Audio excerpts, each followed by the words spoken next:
திமுகவினர் நேர்மையற்றவர்கள், நாகரிகமற்றவர்கள் என்று உண்மையைத்தான் மத்திய அமைச்சர் தர்மேந்திர பிரதான் கூறியுள்ளதாக குறிப்பிட்ட தமிழக பாஜக தலைவர் அண்ணாமலை யார் அந்த சூப்பர் முதல்வர் என்று கேள்வி எழுப்பியுள்ளார்.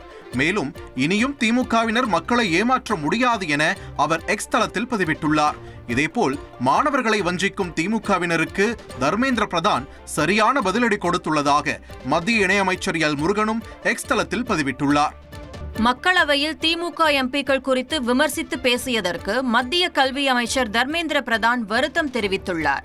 அநாகரிகமானவர்கள் என்ற வார்த்தையை பயன்படுத்தி இருக்கக்கூடாது எனவும், தன்னுடைய வார்த்தைகள் தமிழக எம்பிக்களை புண்படுத்தி இருந்தால் திரும்ப பெற்றுக் கொள்வதாகவும் கூறியுள்ளார். PM ஸ்ரீ திட்ட நிதி விவகாரத்தில் பாஜக அல்லாத மாநில அரசுகளுடன் தங்களுக்கு எந்த பிரச்சனையும் இல்லை என தெரிவித்த மத்திய கல்வி அமைச்சர் தர்மேந்திர பிரதான் தமிழகம் ஒப்புக்கொண்டதை நடைமுறைப்படுத்த முன்வர வேண்டும் என கேட்டுக் கொண்டுள்ளார். செய்திகளை உடனுக்குடன் தெரிந்து கொள்ள உடனே சப்ஸ்கிரைப் பண்ணுங்க.